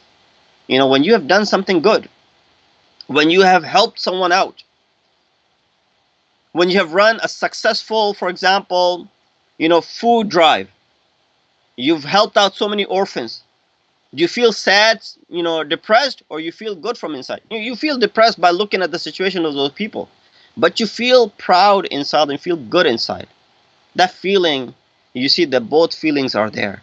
When you're looking at the state of those individuals, how they're suffering, but what you have done for them, that satisfaction is inside. Similar is the case. So there's no contradiction when it comes to these two ayat. It is quite possible that one is referring towards you are disobedient to Allah, so your heart are shaking. But when you're obedient to the commands of Allah subhanahu wa ta'ala, your heart is at ease. Another place in Quran, Surah Al Imran, ayat number 102. That very famous ayat of Surah Al Imran which speaks of unity. وَاعْتَصِمُوا بِحَبْلِ اللَّهِ جَمِيعًا وَلَا تَفَرَّقُوا وَاذْكُرُوا نِعْمَةَ اللَّهِ عَلَيْكُمْ إِذْ كُنْتُمْ أَعْدَاءً فَأَلَّفَ بَيْنَ قُلُوبِكُمْ فَأَصْبَحْتُمْ بِنِعْمَتِهِ إِخْوَانًا. What is it talking about? It's talking about hold on to the rope of Allah in congregation, all of you together, and do not cause discord and disunity amongst yourself. Don't cause any discord. Allah does not like those, who cause disunity. Al-fitnatu ashaddu min al-qatl. Fitna is worse than killing someone. So I was getting to this ayat. You say, well, وَاعْتَصِمُوا بِحَبْلِ اللَّهِ جَمِيعًا. Who is he that addressing? Who is it that is being addressed over here by Allah subhanahu wa ta'ala? Because it doesn't begin with Ya ayyuhalladhina amanu. It doesn't begin with, Ya ayyuhan nas. It doesn't begin with Ya bani Adam. It doesn't begin with any of those things. So we don't know who is being addressed over here. For example, if it was an ayah such as Ya bani Adam khudu zinatakum inda kulli masjidin. O children of Adam, when attending the masajid, make sure that you adorn yourself, beautify yourself, embellish yourself. Or for example, Ya ayyuhannas, ubudu rabbakum alladhi khalaqakum. O people, worship Allah, the one who has created you. Or so many ayat of Ya ayyuhalladhina amanu kutiba alaykumus siyam. O those who believe, fasting has been prescribed unto you. There is someone who is mukhatab over here. Allah subhanahu wa ta'ala is doing the khitab, and there's someone who is being addressed. So that is known. Here it says, وَاعْتَصِمُوا بِحَبْلِ اللَّهِ جَمِيعًا وَلَا تَفَرَّقُوا. It doesn't say mu'min, Muslim. Who is he speaking to? Although we know this book of Allah subhanahu wa ta'ala is for everyone. All of mankind can benefit from this book. But who chooses to benefit from it? Alif Lam Mim ذَلِكَ الْكِتَابُ لَا رَيْبَ فِيهِ هُدًى لِلْمُتَّقِينَ. Only muttaqeen benefit from this book. While this book is for all of mankind. لِلنَّاسِ جَمِيعًا. This book is for all of mankind. Today you think Christians, Jews, non-Muslims, Hindus, whatever, they don't have access to Quran? They have access to Quran. It's available online. They can buy it on Amazon. They can buy it somewhere. They can pick up a copy. Nothing wrong with it. And they get it. And they may have even actually read it. A lot of non-Muslims have done many researches in Quran. So it's available. But even though they have done so much research in Quran, do you think it has impacted them? It is possible. We don't know the hearts. Only Allah knows. Alimun bidat as-sudur. But more likely, it is those who are muttaqeen who will benefit from this book. While this is for everyone, only those who are muttaqeen, they will benefit from this book. An example that a teacher used to give is that, when it rains, it's a cloudy day from the morning and it starts raining. When it rains, rain does not see whether it's a desert that is raining upon, a mountain that is raining upon, a grass, fertilized field that it's raining upon, a garden that it's raining upon, a jungle it's raining upon, a house it's raining upon, asphalt on a street that is raining. No. If it rains all these places. If all of these places are in this area, rain is going to fall equally on all these places. It's not going to pick and choose that I should rain only at this place or that place. Do you think the desert's going to benefit from the rainwater? Do you think the streets and the asphalt is going to benefit from the rainwater? Do you think the mountains are going to benefit from the rainwater? But the fertilized land, which is prepared, there's been, plantation done upon it. The farmers are waiting for it to rain upon it. When it rains, which one of these lands are going to benefit? It rains equally on all the different surfaces, but only that grass, that fertilized land, it benefits from it. That's what tells you hudal lil muttaqin. The muttaqin, ba taqwa, are the ones whose hearts are ready to accept the commands of this Quran. So they believe in it. So that's one of the conditions for it. So who is Allah subhanahu wa ta'ala speaking to when he says وَاعْتَصِمُوا بِحَبْلِ اللَّهِ جَمِيعًا وَلَا تَفَرَّقُوا? You go back a step. You go back to, this is ayat number 103, you go back to ayat number 102. Ayat number 102 begins with what? يَا أَيُّهَا الَّذِينَ آمَنُوا اتَّقُوا اللَّهَ حَقَّ تُقَاتِهِ وَلَا تَمُوتُنَّ إِلَّا وَأَنْتُمْ مُسْلِمُونَ. O those who believe, fear Allah the way He deserves to be feared. And وَلَا تَمُوتُنَّ إِلَّا وَأَنْتُمْ مُسْلِمُونَ. And do not leave this world, do not die until you are submissive to the command of Allah. Now, dying is not a voluntary thing, right? Unless, of course, someone takes their own life. But it's not a voluntary thing. It's not like you don't know when your death is going to come upon you. Even if someone tries to take their own life, it's not possible to pinpoint that they will definitely die. It's possible that they may survive. So death, we don't know. And why is it that Allah subhanahu wa ta'ala is saying, La tamutunna, do not die? No, He added a condition along with it. Do not die while you are in this state. We don't know when we're going to die. But there is one thing in our hand, that is to be submissive to Allah subhanahu wa ta'ala. So we should always be submissive to the command of Allah, because we never know when our death will come upon us. So simple as that. وَلَا تَمُوتُنَّ إِلَّا وَأَنْتُمْ مُسْلِمُونَ. So here we understand that ayah number 102 of Ali Imran is speaking about, or speaking to mu'mineen. So therefore when it says وَأَعْتَصِمُوا بِحَبْلِ اللَّهِ, that addresses also to mu'mineen. That's one way of figuring out who is being addressed in Quran. So with that said, and there's other things coming into my mind. I want to stick to my path that I'm going to, but can't resist saying that, how much do we feel when someone who's an important personality who remembers us? You may have, let's say, met Ayatollah, one of the Maraja, I won't name, one of the Maraja of Najaf. You went to Ziyarah, you met that Marja, and then you went back to the Ziyarah the next year with another group. And then they usually take you to meet the Marja. And when you go see the Marja, you're sitting with him. Imagine Marja Taqleed, he calls you by your name. Sayyid Rizwan, how are you doing? Of course, when he calls me, he's Marja of Alam. And, I'll feel pride with my colleagues and my friends. Look, Marja Taqleed remembers me. That's a matter of pride for me. Someone who's important. I don't want to give examples of, basketball players or football players or, baseball players, but that's fine. You go to a game, a basketball player signs your, I don't know, shirt or something, a jersey, and then you show up at another event, that basketball player recognizes you. Yes, you feel like, wow, he's got a good memory. So you feel pride when someone important remembers you. I remember once I was giving a lecture in Maryland, Muharram, I believe, and a child came up to me and he asked me a question. And when he asked a question, I said, it's a very good question. I'll mention it from the mimbar. He said, Moulana, mention my name as well. Why? Because then, I'll feel proud and with my colleagues, with my friends, that my peers, that look, I mentioned that question to Moulana. But if you don't mention my name, they won't even believe in me. So mention my name. That's how he wanted to take the credit for it, which is fine. And I probably did mention his name. But as we get older, this habit should not exist.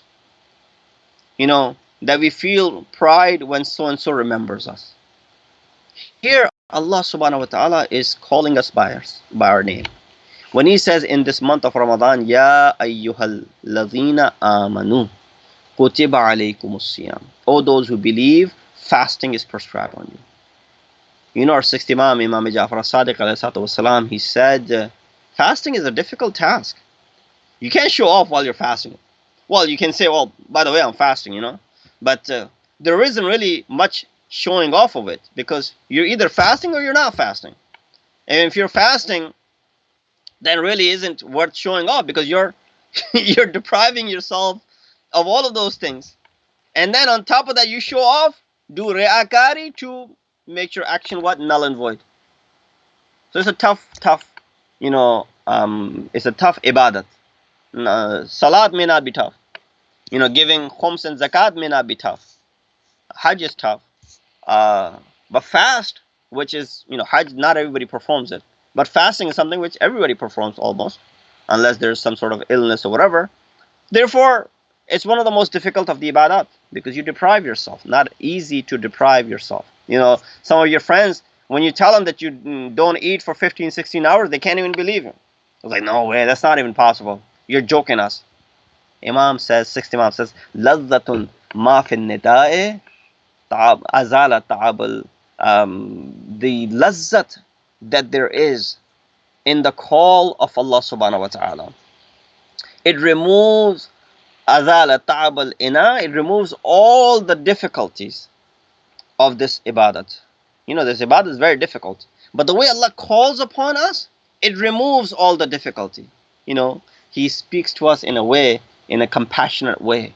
Oh, those who believe. That means He has trust in us, that we are believers in Him. We are faithful to Him.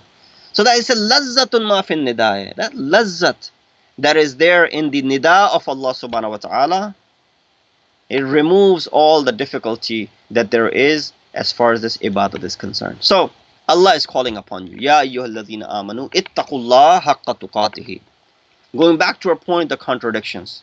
He says, fear Allah the way He deserves fearing. That's very simple. There's no, ambiguity when it comes to the translation. Haqqa tuqatihi. Ittaqullah haqqa tuqatihi. Fear Allah the way He should be feared. But another place in Quran, Allah says, Ittaqullah mastata'tum. Fear Allah according to your istita'at, according to your ability. You tell me, according to your ability and the way one deserves, are they two equal things? For example, someone is going to take an exam. You say, you make sure you better get a, passing grade. You better pass this test. At one point you tell them, do your best. Both are different things. You do your best means also, inshallah, you're going to pass. But at one point you make it very clear. Make sure that you don't fail. But another point you say, one point you tell them, make sure you ace it. Make sure you get a top score. Make sure you get a 100% grade. And another point you say, do your best. These two things are not same. When Allah is saying, haqqa tuqate, meaning what? Make sure to get a 100% grade. When He says, mastata'atum, means what? Do your best. What's there? Contradiction in Quran. Right? As this is how people will perceive it. Ishaq Kindi, in the time of 11th Imam, he compiled a book, which he named it also, the Tanaqudat al-Quran, or Tadad fil Quran, that there are contradictions in Quran. And when Imam approached him through one of his, students, who was a common student of Imam and Ishaq, Imam said to him, go ahead and tell your teacher that these contradictions that he thinks are in Quran, is it how Allah meant it, or is it something which is the product of his own mind? And the teacher right away, Ishaq Kindi, when he heard this question from his student, he started thinking for a second. He said, who told you this? He said, I came up with it myself. He said, no, you're my student. I know you can't come up with it. He said, yes, our 11th Imam, Imam Hassan Askari, told me about it. So this is how, people have done this. They have written contradictions. And still today people are proving this fact. That how there are contradictions in Quran. So here we see that how, this is probably not even worth mentioning, but I looked, there was a comment, the other day after the speech, that someone said Quran is tampered with. Quran is, fabricated, compiled by the third caliph, and we shouldn't even believe in what Quran says. Absolutely wrong. I don't know where this person is getting this information from. But if that's the case, let me just address it in, less than a minute. First of all, this is a wrong notion that the third caliph compiled this Quran. Go ahead and read the history. Quran was compiled by the Holy Prophet in his lifetime. You think he will leave the Quran without being compiled?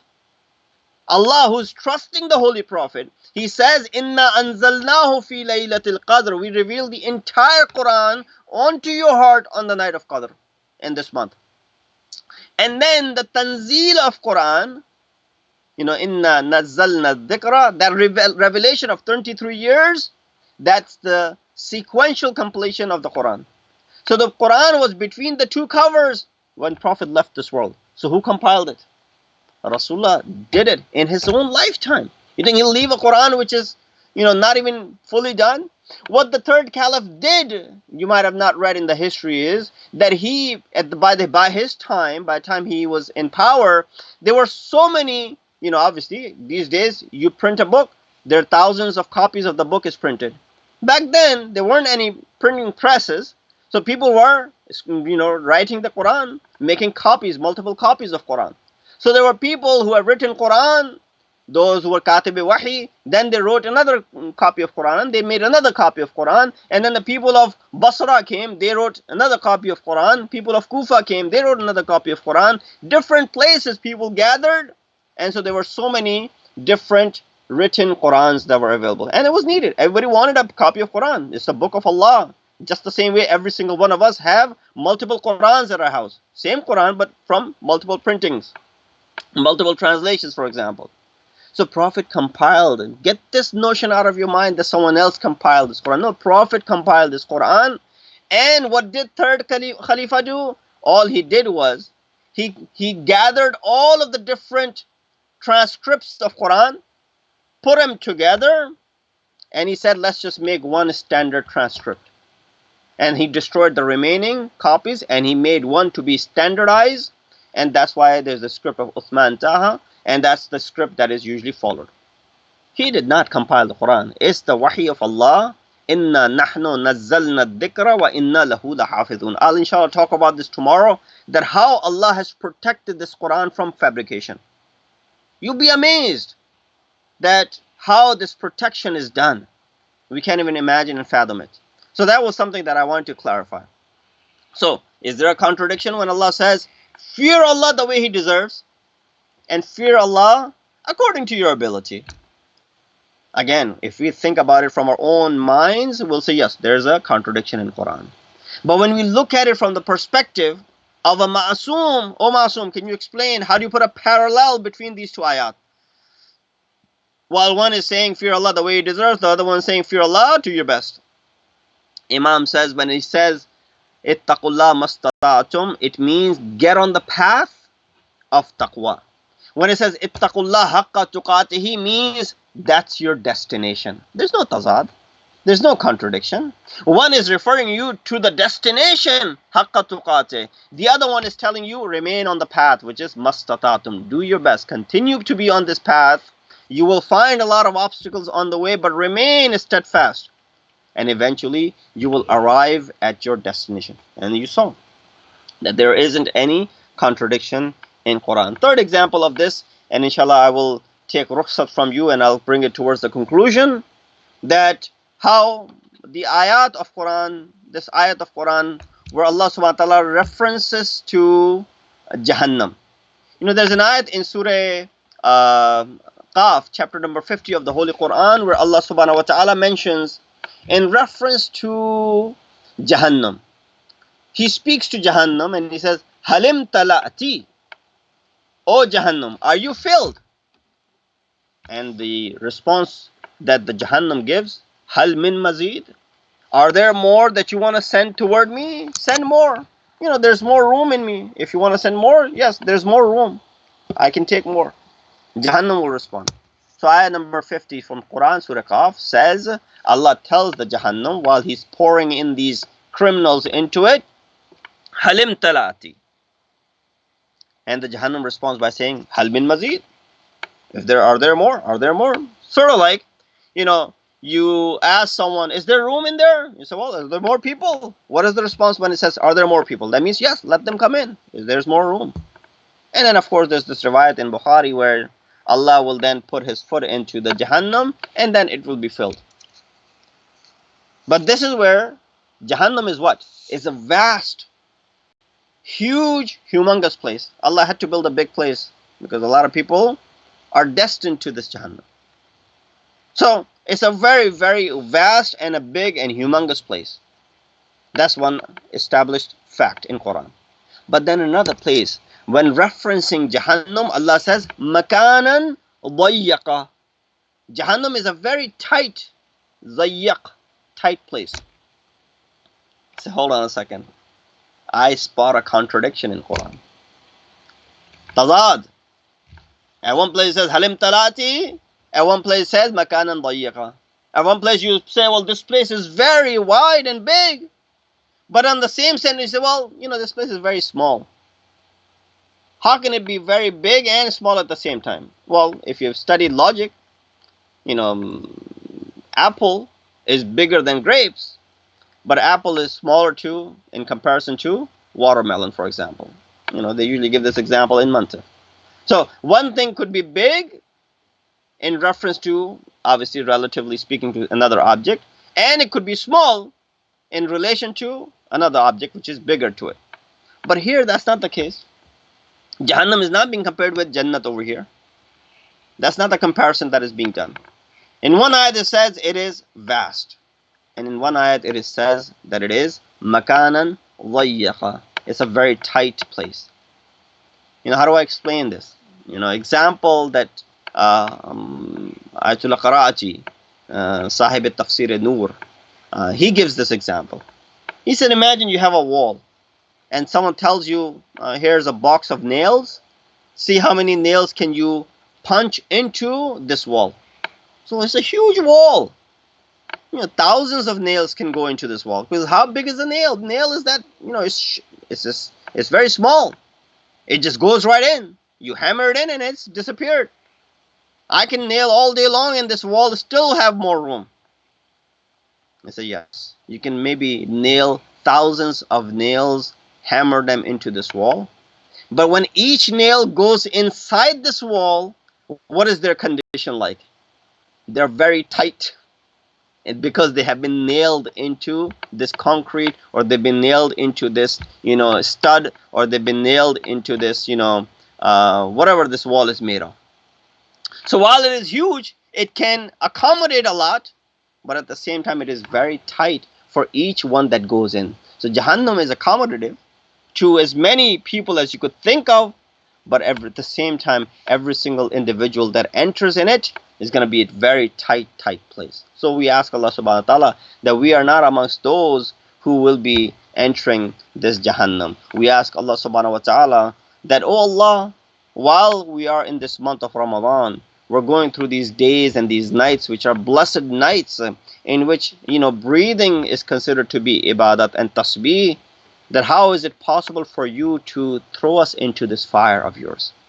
How will I be able to have sabr and patience when I'm thrown into this hellfire? So we have belief and we have trust in Allah that while this deen is easy and there's rahmat of Allah subhanahu wa ta'ala every step of the way, man sabaqat rahmatuhu ghazaba, the one whose rahmat exceeds and excels and takes over his azab and his ghazab.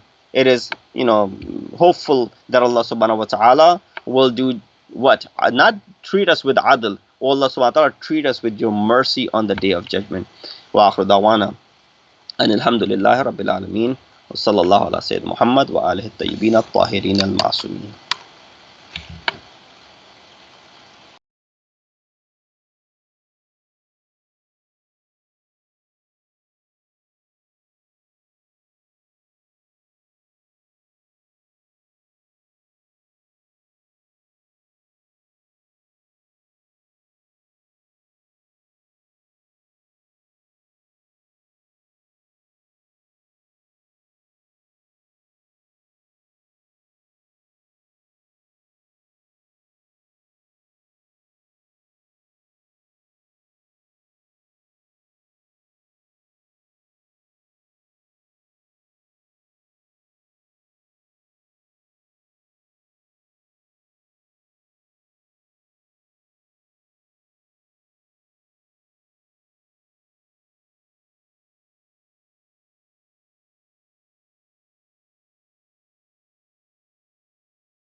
اللهم صل على محمد وآل محمد. بسم الله الرحمن الرحيم. يا علي يا عظيم يا غفور يا رحيم، أنت الرب العظيم الذي ليس كمثله شيء وهو السميع البصير.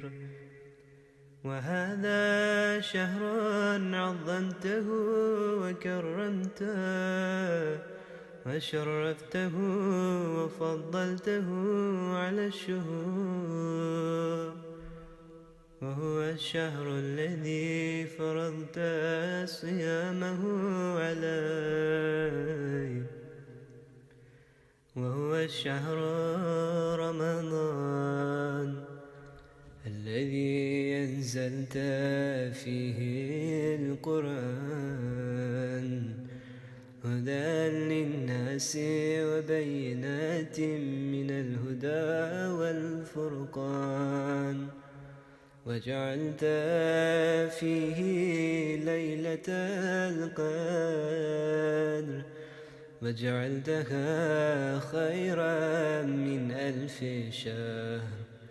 فيا ذا المن ولا يمن عليك، من علي بفكاك رقبتي من النار، في من تمن علي، وادخلني الجنة برحمتك يا أرحم الراحمين.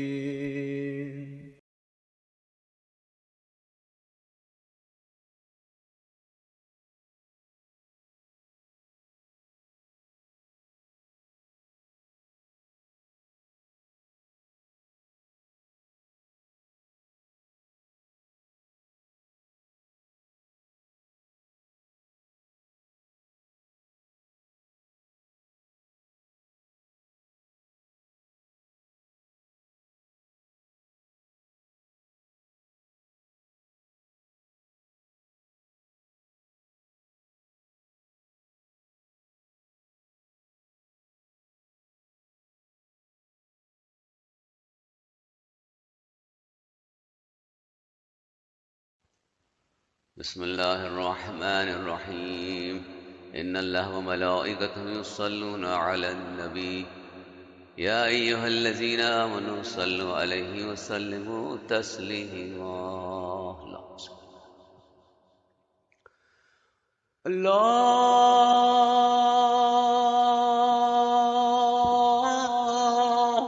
أكبر.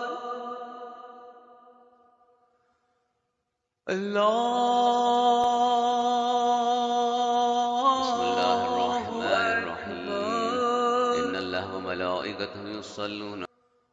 الله أكبر. الله أكبر. أشهد أن لا إله إلا الله.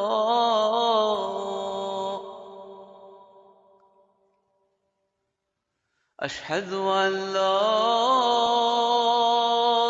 إله إلا الله.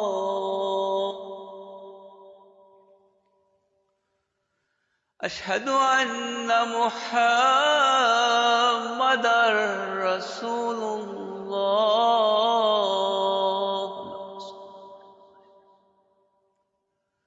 أشهد أن محمدًا رسول الله.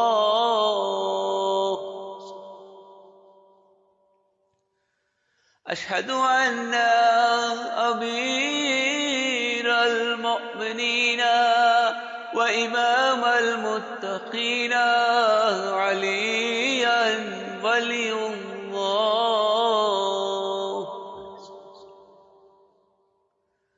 أشهد أن أمير المؤمنين وإمام المتقين عليا حجة الله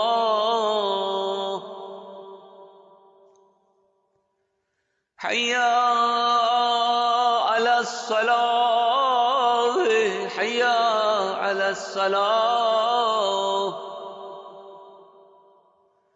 حي على الفلاح حي على الفلاح حي على خير العمل حي على خير العمل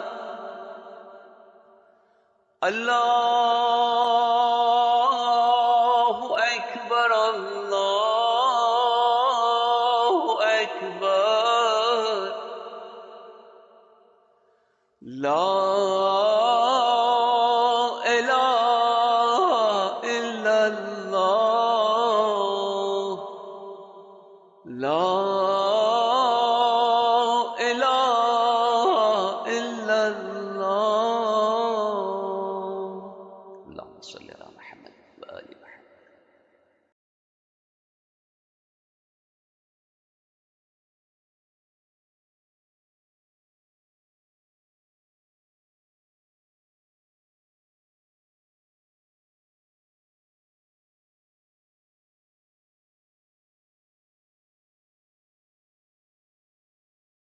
على النبي لا إله إلا الله